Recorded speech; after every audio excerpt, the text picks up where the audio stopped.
بسم الله الرحمن الرحيم. يسبح لله ما في السماوات وما في الأرض الملك القدوس العزيز الحكيم.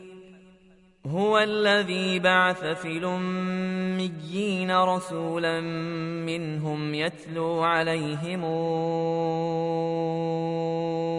آياته ويزكيهم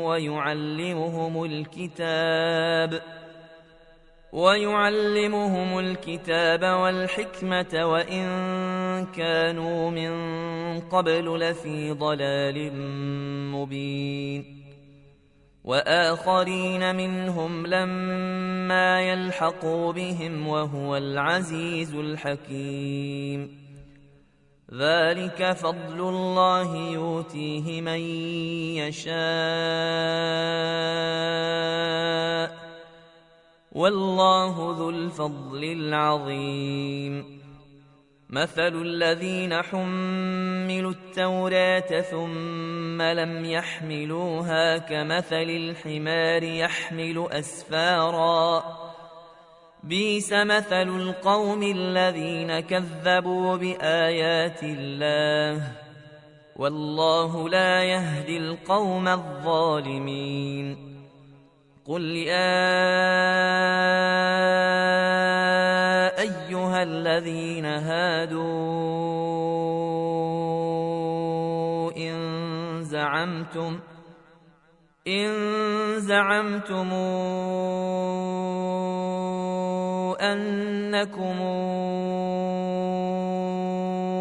أولياء لله من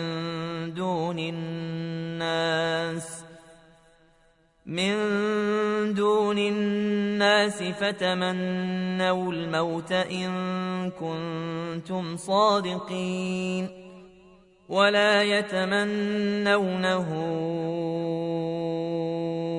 أبدا بما قدمت أيديهم والله عليم بالظالمين. قل إن الموت الذي تفرون منه فإنه ملاقيكم ثم تردون إلى عالم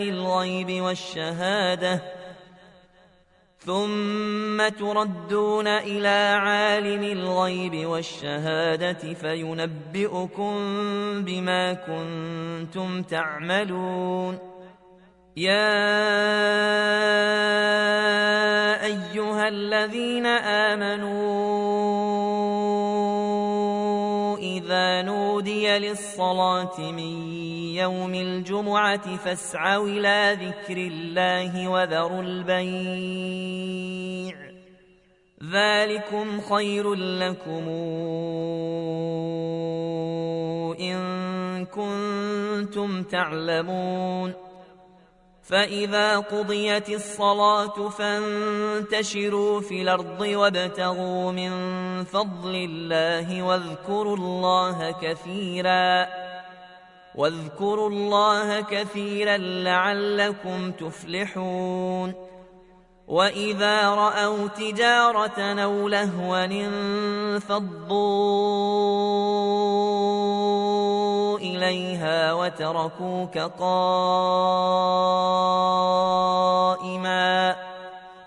قل ما عند الله خير من اللهو ومن التجارة والله خير الرازقين.